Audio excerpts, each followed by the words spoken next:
Welcome back, everybody, to the Corporate Esports Association Valorant series here. We are in week number 5, the last week of the Swiss format of our regular season. Starting next week, it is going to be groups, which means this last match is so important for our two teams today. My name is Paulsible. Alongside me is Moxi, ever intelligent color caster I need for my dumb brain. How you doing today, Moxi? Pretty good, Paul. Looking forward to casting both of these teams because, yeah, you pointed out correctly. It is super important for these guys. Both of them currently on that 3-1, and you want to get into playoffs. You don't want to fall at that final hurdle in Mm-hmm. this group stage. Yeah, and if they're able, whichever team is able to pick up the win today will likely cement themselves in that upper echelon going into the group stage, which means they are at the very least locked for playoffs. Now let's introduce our two teams. First up, starting on the attack as we go into Haven, is going to be the Clutchital group from the company Capital Group. I think they're reaching for that pun in their name just a little bit, Moxie, but 3-1, pretty good scoreline. Have some confidence in this team coming in. Yeah, absolutely. Remember, though, they are going to be up against the IRM with the name WFH Gamers, which we've worked out. It took us way too long possible to work out that it is the work from home gamers, and there's something that we can say about these guys. They're not actually playing with their captain. He has Yep, had to have a yep. little bit of a break. He's now being subbed out for Pat, and that means that there's going to be maybe a little bit of a disconnect between this team. And when you go into Haven, you've got 3 points to worry about rather than two. That disconnect might be brutal. Yeah, and let's not forget, to anyone who might be new to the CEA Valorant stream or CEA in general, this is an awesome collection of different players from all sorts of different companies, right? And if you want to get your company involved, make sure you check out all the amazing links and you can get on in on the next season of this, whether it's Valorant or StarCraft or Overwatch. There's so many games here at CEA, so get your company involved and start taking some big old W's for your company in these moral victories and play for charity, which is so awesome to see, Moxie. Yeah, I mean, lots of good causes. In fact, we can actually, well, we know what charities these teams are going to be playing for. IBM Mm-hmm. is going to be playing for National Urban League, or as Capital Group are going to be playing for Doctors Without Borders, both from whom are doing some really amazing work and could really use that amazing pile of money. Certainly, yeah. I mean, you get to play for charity, you get to play with people from your company, build that morale. I mean, this is just literally the best of every single world you can imagine here at CEA. But let's go into at least some game talk here, Moxie, while we get the lobby sorted, make sure that all the players are ready and we are set to go because we're going to be starting out on Haven here. And Haven is quite the interesting map. Absolutely. And you know what? Just as we mention it, we've apparently summoned it into existence, Paul.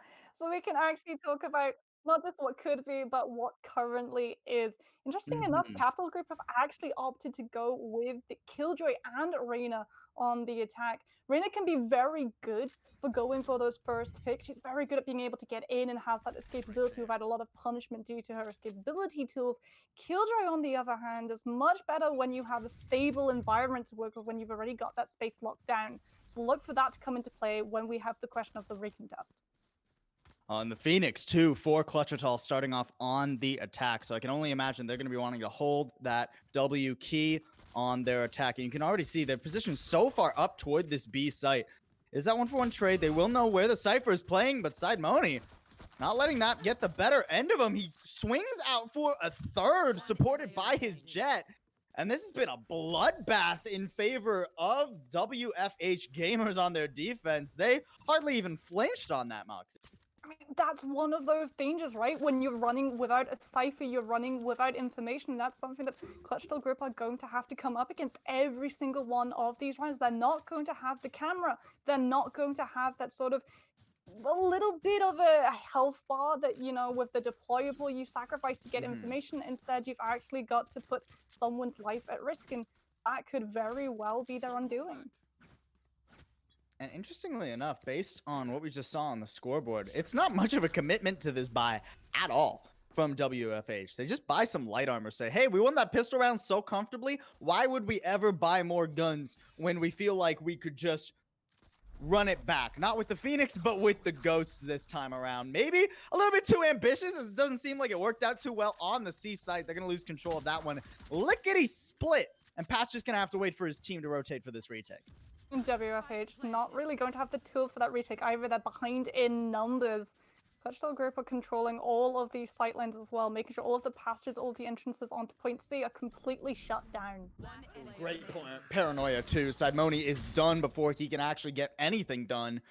Pat does swing out for a couple, ready for the Omen too. Pat with the 3K just needs one more, or two more actually. Would have to go for that full ace if he wants to get this done. Even with the Shrouded Step, his position isn't revealed. Just one more would do it, but no, not quite. Ploy Boy will shut it down. And a nice swing back in favor of the Clutchital group. They punish the hubris on that very inexpensive buy coming out from the defense. It's that same sort of approach to trying to defend that recontest that we see so often on Point C of Haven, you know? You position one person in C covey and you wait. You wait for that defense, try and go for that diffuse, and you shoot them right in the back. Sage used to be able to counter it with the wall. Not anymore. She's fallen out of favor. Always count on you to bring up Sage, Moxie. Always count on you to do it. Of course, I've got to. You know, we didn't get the pre-show this week. I've still got to slam on Sage. It's just a staple. Oh, well. No Sages this match, unsurprisingly, as she is not very good right now, Moxie. I know it's hard to hear. What is good right now is Cleanup just locking this down. They'll trade 1 for 1. The info there for PHN swinging on out there.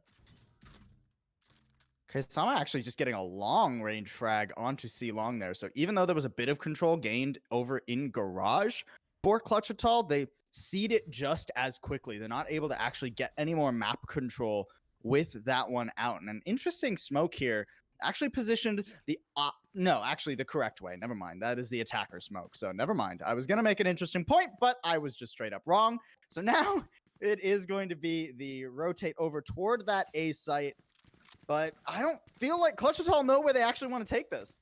Wherever Clutchital do decide to go, they will have that advantage. They're moving as a team right now, whereas WFH are a lot more split up. So when they actually find their spike, they're going to have to do delay tactics to actually make sure the entire team is there. The Slammer has now seen them on C long, going to try and cement his position with that Sova utility, but Clutchital Group have an opening to just move in on him solo. Yeah, Matix is just going to get that spike down. Needs to be covered, though. Not a lot of time. Okay, we'll be able to get that. Aggressive swing from Matix. Doesn't even flash for that one. He's going to get punished for that. Easy retake there. Hardly after the spike was actually even planted, Mox.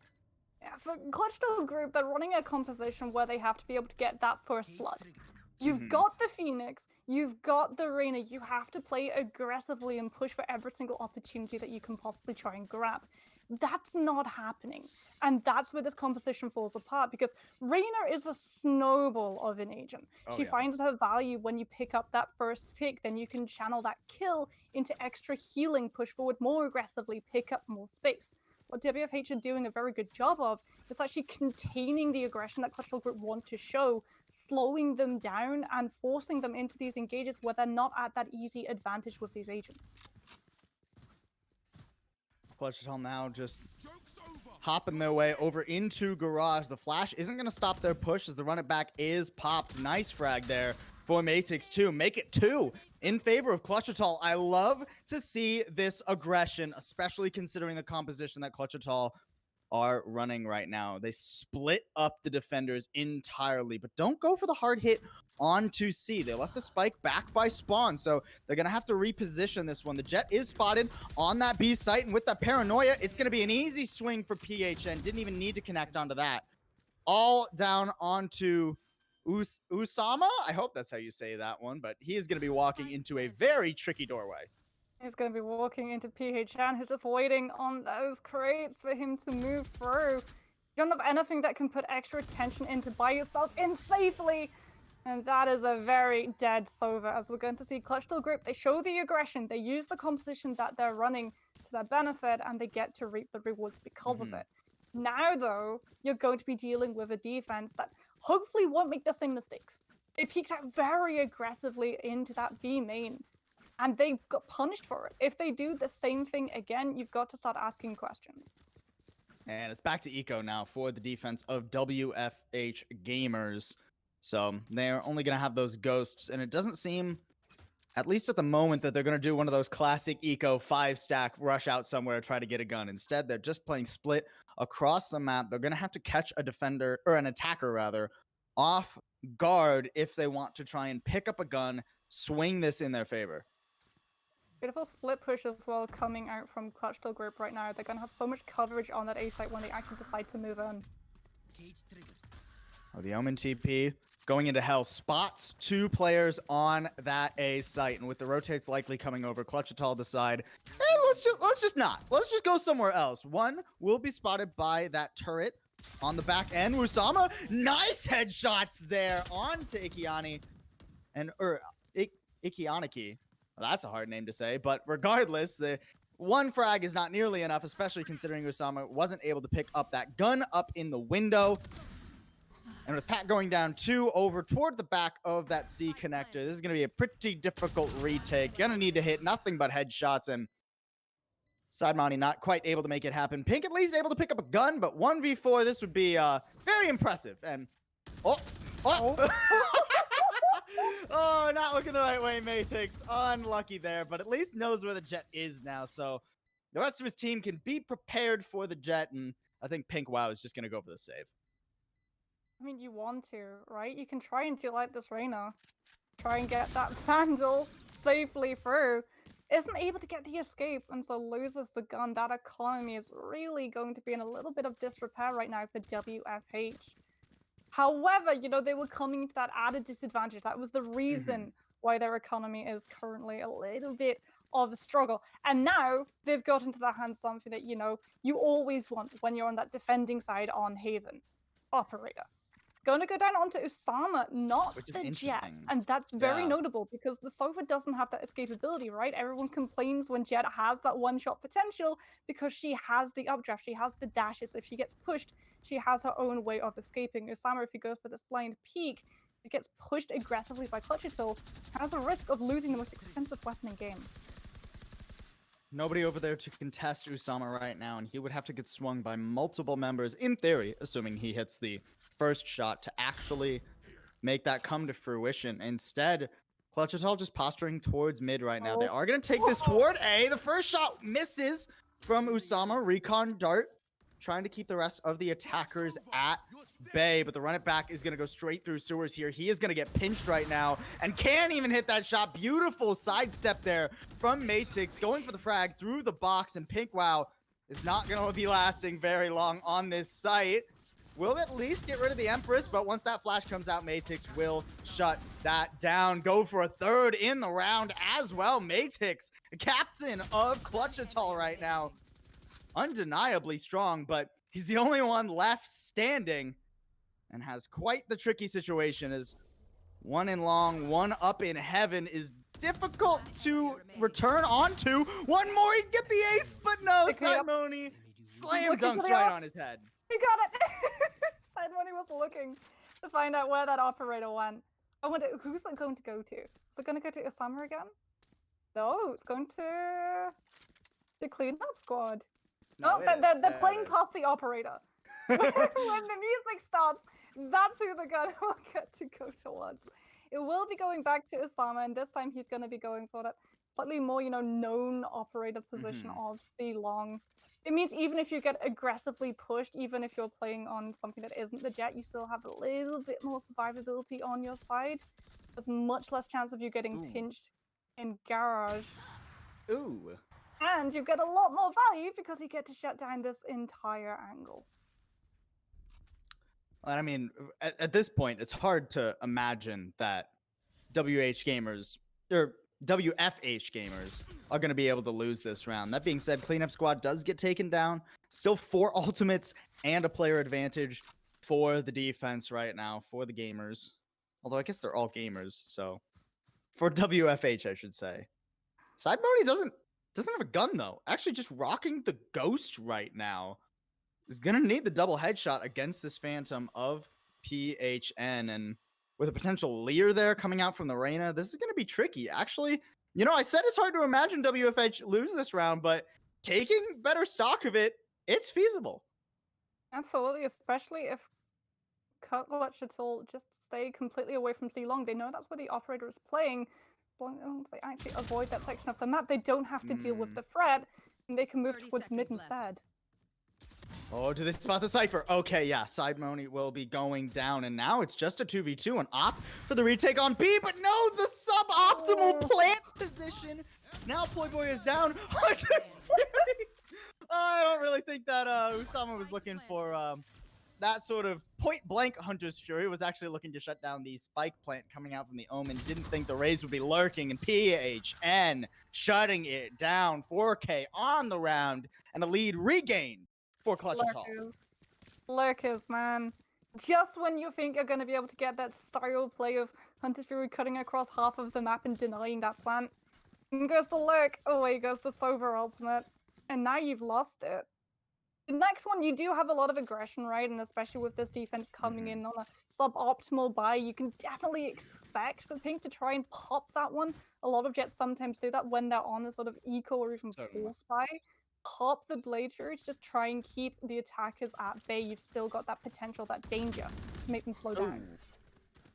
Usama was trying to creep down C long there, but unfortunately for him, that is where everyone from Clutchital is, and Cleanup Squad's not going to be able to hide as Ployboy easily removes him from the site. This is not going well thus far for WH Gamers on their eco round. One frag, sure. I don't believe that is the gun picked up, and no, I mean, even if Sidemony had the gun, not going to be able to keep it. Pink just thinking, how do I actually want to go for this? And won't be able to go for much. Got that headshot onto Naisu, but the Ghost into the heavy armor, not enough on its own. And the more points that Clutchital are able to accrue, the bigger their threat becomes. Because defense is always the most favored position. And that means that you can really see, if you get those first points picked up on attack, that you can just roll away with this this game. I do think that Haven is the one map in Valorant where you can make arguments that attack is pretty good because you have those 3 sites. But regardless, we still, you know, consider Valorant a pretty defender-sided game. So I couldn't agree more, Moxie. It is guns now for WFH, and they still have 4 ults in the bank that they've been holding on to for a minute. They need to actually stay alive, though, to use them. Things like the Rolling Thunder, things like the From the Shadows only really get value on those retakes when you're defending. Cleanup Squad going for the aggressive second swing. Oh, I feel like he should have gotten out of there, Moxie, once he got the first. It's hard. You don't have that escapability that's available to the Omen, as Usama's still got that operator trying to get anything in Garage, but he's being rapidly encroached upon by Clutchital, who know if you put one player in front of it, the operator is a threat, but you double the amount of players. Even if you manage to pick up one, it's very unlikely you're actually going to be able to reload in time to pick up the second. It's only the Killjoy remaining now, though. Neural Theft, an option here, but not even necessary. Sidemony just catches Naisu peeking into Garage, and that will be the defuse and a much-needed round for WFH on their defense. Especially because look at the composition that they're running. We talked about how it's really important on that attacking side to pick up as many points as you can, because it's always a surprise when you're on the attacking side and you're able to actually get that point. You have a much steeper hill to climb. The space isn't given to you quite as freely as it is for the defense. And WFH's composition doesn't really lean into a lot of aggression. Yes, they've got the Jet. Yes, they've got the Omen. But that doesn't have the sort of same initiation available to you as something like, say, a Reyna or a Phoenix, who can simply flash their way in. Now we've got full buys yet again. Actually, I believe that was a Guardian for one of the players there on WFH. So not quite the optimal buys. They have been struggling in the economy game, so losing rounds so closely, you know, 2 players left alive, 1 player left alive, it starts to take a wear and tear onto your economy. I mean, so would a frag in mid, but Maytek's not going to be able to find that one. I love that Clutchital group are just poking at the moment. They're creating so much noise, hoping that it draws WFH out from these little nooks and crannies that the defense likes to hide behind. Keep themselves safe until the proper push comes through. WFH aren't falling for it. Someone did take a sniff around that B main, but it doesn't turn into a kill. Pinkwow in a very tricky position here. Will get flashed. Doesn't get cleared. Nobody looks towards the Jet playing from behind. The Jet not able to find anything though. Ployboy just turns around, eventually shuts that one down, and the A site is taken. Good push there. A little bit dicey, not gonna lie, for Clutchital, but the end result is still the same. They will get control of the site, but now Pat's already here on this lurk on a powerful angle down A long, but not quite timed perfectly with the rest of his team on this retake. Oh, Osama's trying to take the operator into the recontest, misses the first shot, and unfortunately loses the most expensive weapon. In a situation like that, Paul, I would much rather you try and take Heaven and really put that operator to good use. The threat that when it holds the high ground is just absolutely unignorable. Or you take that gun, you take that massive bit of economy, and you get the heck out of Dodge. Now it's very much firmly in Clutchital's hands, and that threat that before at WFH were using to shut down entire sections of this map is now on the other side. And not only that, but they invested From the Shadows. They invested the Rolling Thunder that round. WFH, a rough round for them, especially considering now they're going to be back on Eco, the third Eco round of their defense thus far. And you can't imagine that they're going to be able to pull off the Thrifty with how hard these hits are coming in. Still one player left lurking on the site. Didn't fully clear the corner where the Sova is playing. So Usama will be able to pick up one, but the rest of his team unable to accomplish much of anything. Pinkwow has the Blade Storm, could pop it, but doesn't even have time to make that decision. As Naisu, with the Naisu shots, will shut down that Jet and secure a lead in this half for Clutchital. And I love how Clutchital are actually playing this composition. They go for a lot of forward aggression, but they always make sure that they have one player just staying a little bit further away from the action on that look. And it's so punishing when they're actually able to get that space and the recontest comes through, because WFH, they try to cover all of the angles, but Haven is such a wide map. The second you actually go for that recontest, if there's a player in the back on the attacking side, you just don't have any pressure on them. Ooh, the op challenge. Down C long. Cleanup squad going to have to be careful when and where he decides to peek his head. The fault line, not going to tag the operator, and PHN more than ready to punish that breach. Once again, the C site is given up essentially here on a Killjoy ultimate. The lockdown over by Garage is going to prevent anyone from coming over and contesting this plant. Excellent work by Clutchital to start this round off, and it's hard to imagine they don't walk away with an 8-4 lead. They've still got to worry about these ults though. It is the last round before the swap, so there is no reason for WFH to hold off on investing them. But there it is, the lurk, we talked about it. Matix in the back, making sure he catches the members of that defense as they try and come through Garage. And you have to actually get a corpse to use that neural theft, even if Sidemoni had one. 1v5 is pretty difficult, even if you know where all 5 of the enemy players are. That will be the attacking half. Clutchital walking away with that 8-4 lead. Honestly, an excellent round from them. I hardly saw anything I didn't like, Moxie.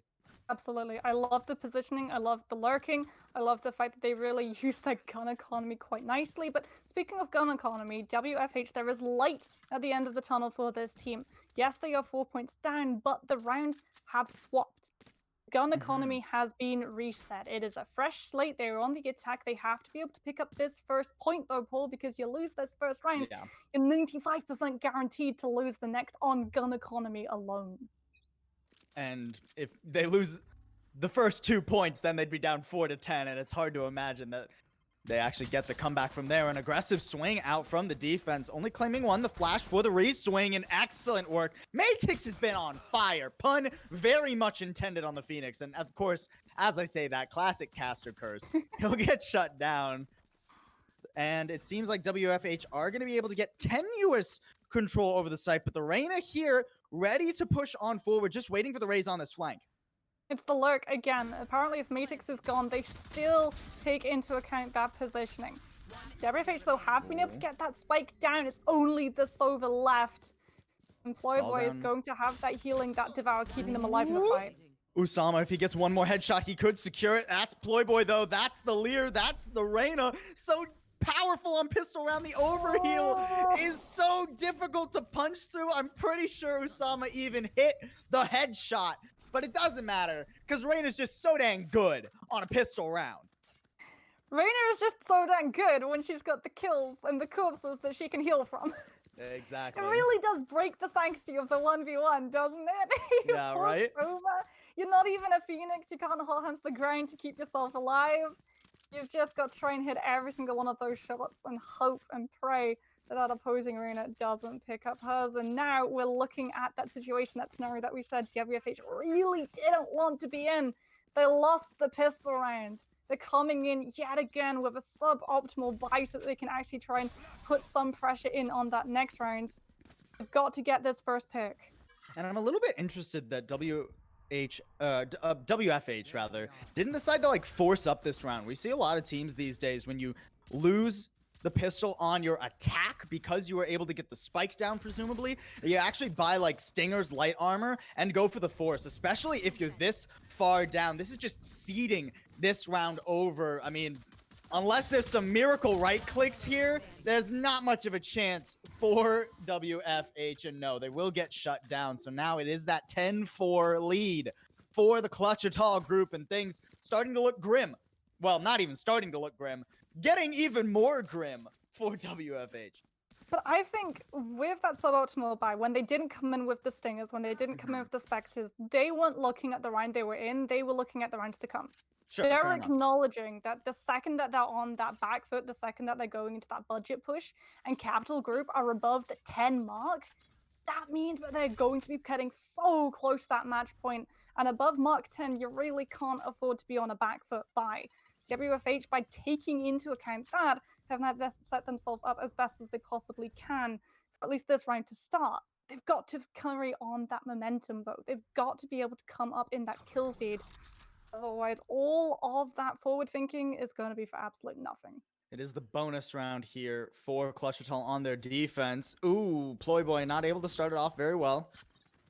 WFH looking to get out of this round as cleanly as possible. When they go for this take, they have to lose as few members as they can, and it doesn't get off to a good start. Cleanup squad already gone, but at least the rest of WFH will lock it down unless Matix can work some magic.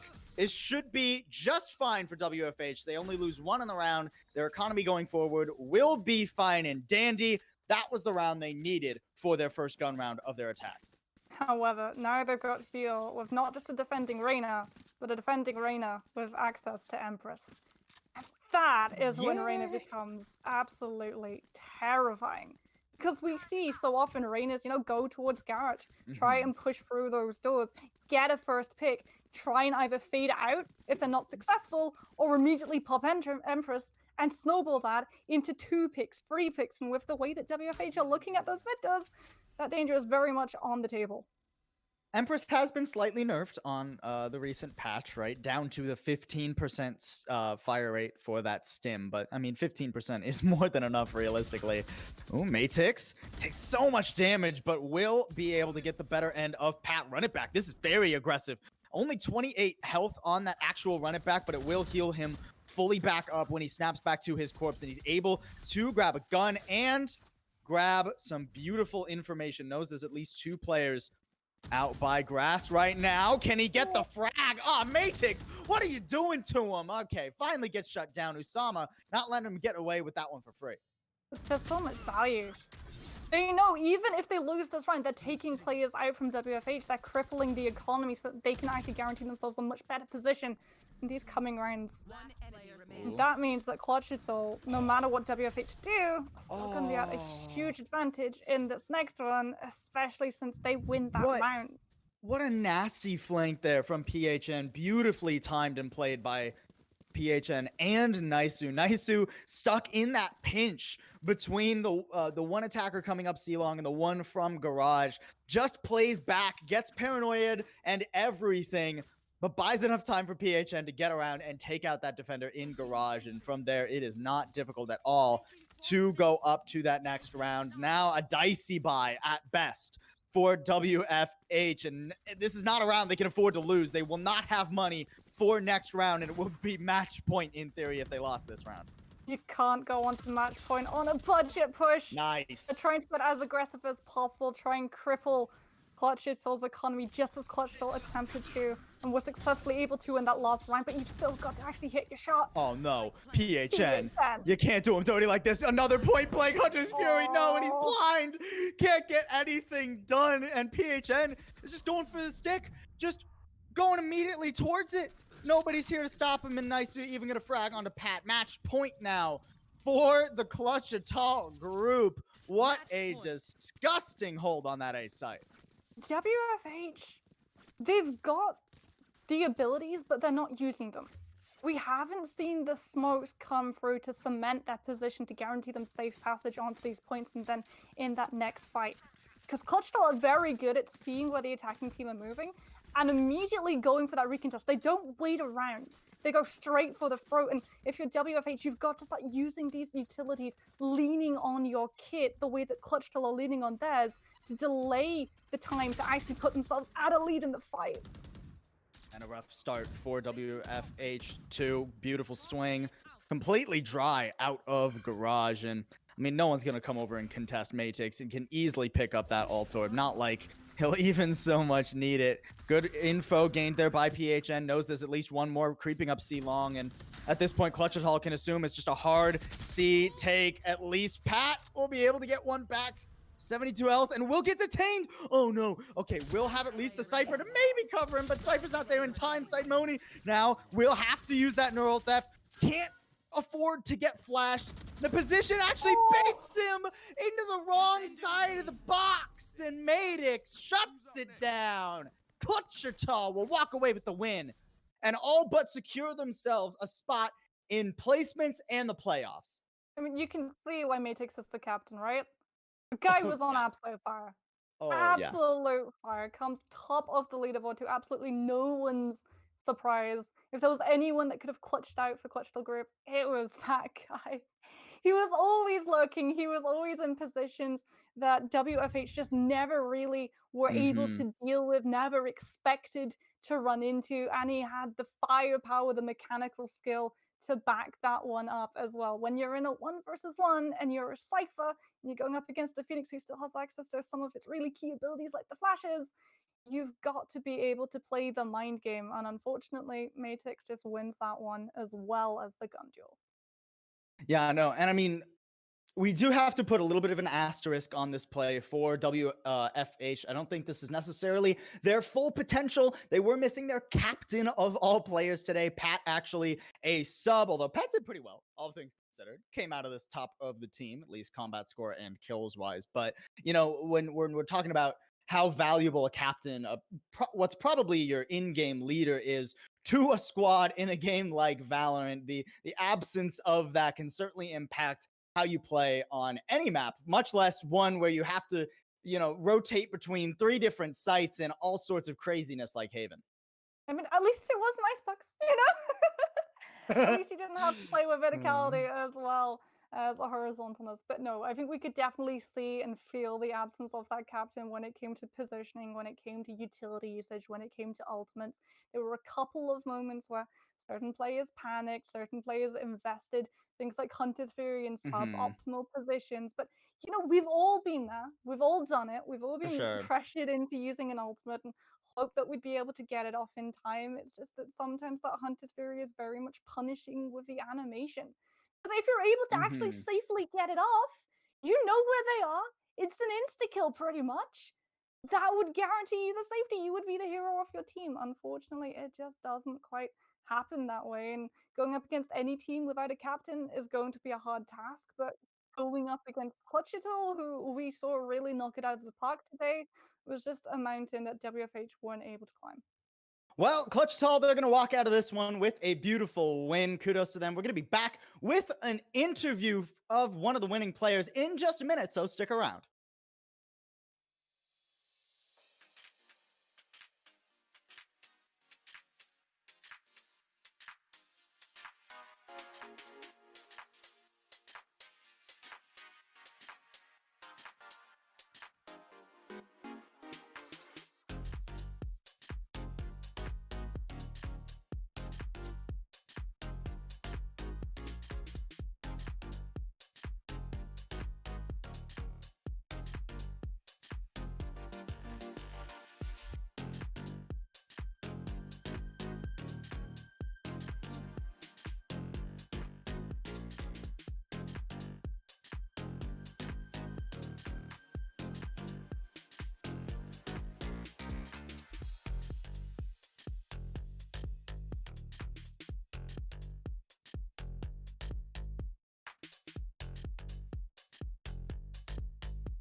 Welcome back, everybody, to CEA Valorant. We just came out of a fun and fire match between Clutchital Group from Capital Group and the WFH Gamers from IBM.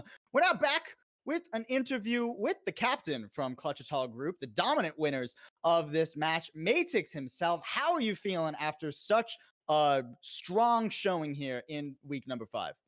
Hey, thank you. I'm feeling pretty good. I think we played pretty well. We had a few mishaps, but I think we did well. And I mean, I'm gonna immediately ask because we know Valorant, you pick the map and the team that doesn't pick the map picks the side. You guys didn't get Correct. to pick the map. Was it a very sort of easy decision to immediately line onto the attack, or was it a sort of up in the air, every single person on the team vying for control? Well, it was just someone tossed it out, and you're like, yeah, that'll work fine. Because I think whenever we play on Haven, we tend to play with a more aggressive style, and so on other maps, I tend to move to Sentinels. But I don't like playing Sentinel on Haven too much, so I think it just kind of worked with our play style more for Haven in particular. Okay, so then the Phoenix pick that you were absolutely rocking today is not normally something you play with the team outside of Haven then. You At least normally lean toward other picks? Yeah, usually. It's because we just have a few people on our team that tend to prefer duelists. So Okay. in past month or so, I've been playing a lot of just fills in competitive. So I've been getting pretty acquainted with Cypher and Omen. And I'm gonna guess that that is still going to have the same sort of positioning that we saw with you on the Phoenix, always being that lurker, even if you're on the Cypher, even if you're on the Omen. Yeah, probably it was bleeding into that. I used to, coming from Counter Strike and my first uh, bit of time spent on Valorant, I usually was a entry fragger or a rifler, but I've been trying to learn patience. For sure. Well, fair enough. I gotta ask. So, if you normally switch over to those Sentinels, do you, as a team, do you guys normally rock like the two duelists, the hard entry kind of characters? Right. We saw both the Reyna and the Phoenix from you guys today. Less so the information game being played, more so just wanting to run out, push, even on the defense. Is that more so your guys' style, the aggressive play, or on other maps do you also lean back into maybe more of the Sentinel kind of play style? We usually, it's kind of back and forth, honestly. We have a Okay. roster of 8, and so Oh, whenever wow. we just kind of have to, and so we try to, bring people in and have enough people, or get everyone a chance to play. And so, right, everyone has their agents that they're comfortable with, and so we just kind of have to build a comp around it. That's what we've found lately. We don't really have a static comp for every map. We've kind of been going a little back and forth, but I would say, yeah, we usually do have at least two duelists, and otherwise, say we were, I think we would play Sova occasionally on Haven as well. So then, looking to the future, obviously, if you've got a roster of 8 and a new agent has just been introduced, has anyone already sort of called dibs on Sky? No, I don't believe so. Not yet. Well, I However, mean, in terms of play style, I would imagine it's going to be either myself or Philip, maybe Ployboy. okay, fair enough. Well, I mean, I imagine if you guys like to rotate players in, you'll probably switch up who grabs that sky Yeah, from time to time. everyone's pretty flexible. Yeah, sure. I don't doubt it. But let's also look toward the future. With this win, you guys more than likely secure yourselves a spot in playoffs. Right now, other Oh, games have to finish up other maps. But you are probably going to be in that upper echelon going into groups next week. So considering that you guys still have a few more weeks to play to make sure that that gets solidified, as we don't have the math in front of us. I'm going off a bit of an assumption right now because you guys will be 4-1 if I'm not mistaken. Are there that's correct. anything we should keep an eye out for moving forward from you guys? Any pocket picks of maps or agents or anything like that? Anything spicy down the pipeline for you guys? Is you are more than likely secured? Well, I'll say we've tried 3 weeks in a row now to get a scent, but haven't been able to get it. So I mean, that's what we're aiming for. Otherwise, no, I don't think we really have anything up our sleeve. We're just kind of throwing our teams together as we see, and just trying to play off of it. We actually did do a bit of practice today and some customs, just practicing some like strategies of how we would take sides attacker side, because I feel like we're generally stronger on defense on most maps. So we did try to do that. But in terms of something pocket hidden, no, nothing like that at the moment. Okay. And even if, I'm not sure I would share You that. you would not sure you would say it. Yeah, I'm trying to get No, that no, no, no, info no. from you, but it makes sense that even if you theoretically had it, maybe you do, and you're just keeping it hush hush right now, and that would be more than sensible.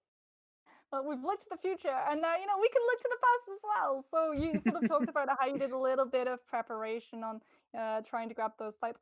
How often do you actually usually practice as a team for this tournament? Hardly ever. Um, even having 8 people, it's hard to get people on at the same time. The majority of my team is West Coast while I'm Central. So whenever Mm. people are signing on in the evening for them, I'm already getting ready to hop off to go to bed. So usually, if we do play, it's like 2 or 3 of us at a time doing a comp or an unrated. Sure. Well, fair enough. I mean, I've only got one more question for you. Moxie might have more. So, for your guys' charity that you're playing for, Doctors Without Borders, is there a particular inspiration behind that pick for you guys? Really, it's just kind of with the pandemic lately, it just felt like a good pick for us with making sure that that's something that is still being represented and that people are able to get the care that they need and the doctors are able to provide that. Because, I mean, while we're suffering a lot here in Hmm. the States, I don't think that it's something that, we're for unity over division and make sure that doctors are able to help everyone. I love that. I love And that. you know, Moxie, we've uh, go for it. we've asked all the hard-hitting questions, and now you get to use this as a platform to thank people. Is there anyone that you really want to say? You can shout out your team, you can shout out people in the company, you can shout out any significant others. Here's Sure. a space to say hello to whoever you'd like. Sure. So I think my fiance Elaine is watching. So thanks to you for watching, always supporting my streams and whatnot. And otherwise, thanks to my company Capital Group for allowing us in this and you know allowing us to reimburse and play this. And Matt, who specifically sent out the email to make sure that there was some vision on this. I'm very happy with how it's been set up. And even though we signed up within like the last 2 days, I think of sign up, I've just been really enjoying it. It's been a lot of fun. And so, yeah, that's about all I have. Some wholesome vibes to close out this day of awesome Valorant action. Thank you so much for joining us, Matex. Congratulations on the win here today, and hope to see more of you guys moving forward. Moxie, I think that's just about it for us, unless you got some closing thoughts. Is it possible? Did we finally do it? Did we get for an interview? Someone didn't cause me Sage main problem. Well, she's underrated right now. I hardly ever pick her, but she is pretty underrated. Still Clip it. strong. Someone clip it and send it to Rich. Let him know that this moment didn't really happen. That I can smile after the end of an interview. All I right. still see her sometimes by Radiant players, so it's not bad. All right. Well, with the sage praise, I think that checks every box that Moxie was looking for today, and I think that checks all our boxes here as well. Thank you, everybody, for watching. Thank you again, Matix, for joining us, and thank you, Moxie, for casting with me. This has been a pleasure. I think this is our actual first cast together, even though we've been working together for a while. So that's always great to see. I believe that'll be it for us here at CEA. Don't forget, though, guys, you can get your team in on this action. Whatever company you are working for, make sure you check out the links on the stream right now. There's tons of stuff you need to be keeping up with, and go on and figure out how you can get your company and your friends at your company involved. That'll be it for CEA Valorant for now. Go over, check out the Twitter. Make sure you're kept up on when we will be back, which will be next week. And until then, we'll see you next time.